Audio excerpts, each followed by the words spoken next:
malengo yake. Namba 1, kuwa mstari wa mbele katika mapambano dhidi ya rushwa katika sekta ya elimu kwa kuelimisha wanafunzi pamoja na jamii inayowazunguka kuhusu athari za rushwa, kukemea vitendo vya rushwa kupitia nyimbo, ngonjera na maigizo, pamoja na kuhamasisha jamii juu ya umuhimu wa kufichua wanaojihusisha na vitendo vya rushwa kwa kutoa taarifa TAKUKURU kupitia namba ya simu 113 au 0738150074. Namba 2, kujenga uelewa wa kujitambua kwa vijana na kuwa na wajibu wa kupambana na kuzuia rushwa mashuleni na jamii kwa ujumla. Namba 3, kujenga ujasiri wa kukataa rushwa kwa kutoa elimu juu ya athari za rushwa, ikiwemo elimu ya maadili kwa wanafunzi ili kuwajengea ari ya kuikataa rushwa.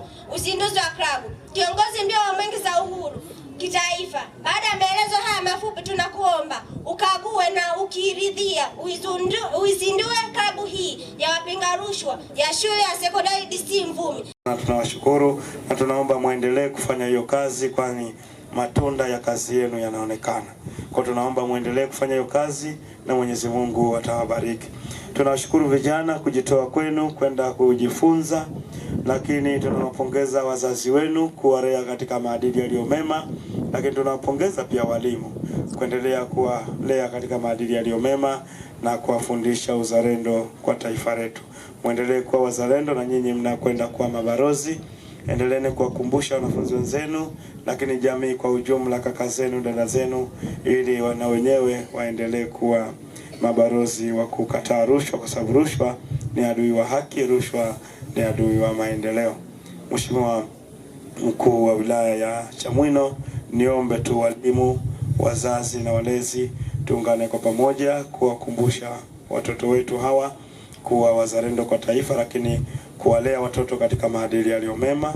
Walimu, mna nafasi kubwa ya kuendelea kuwalea na kuwafinyanga watoto wakiwa shuleni kwenu wawe katika maadili yaliyo mema. Ukikosea mwalimu, anaporudi mtoto nyumbani anakuwa na tabia nyingine, wakati alitoka nyumbani akiwa na tabia nzuri. Kwa hiyo tunawaomba walimu, endeleeni kuwafundisha watoto katika maadili yaliyo mema, yale maadili ya Kitanzania, maadili ya Kiafrika. Mwenge wa Uhuru oye! Mwenge wa Uhuru safi!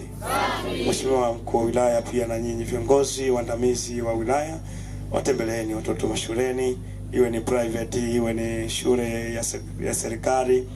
Walimu waendelee kuwafundisha vijana wetu katika maadili yaliyo mema. Baada ya kusema hayo, Mwenge wa Uhuru umefurahishwa na kuanzishwa kwa klabu hizi, kwa sababu klabu hizi zinakwenda kuendeleza mapambano dhidi ya rushwa, lakini uanzishwaji wa klabu pia unafundisha watoto uzalendo, hivyo watakiwa wazalendo kwa taifa letu. Asante sana.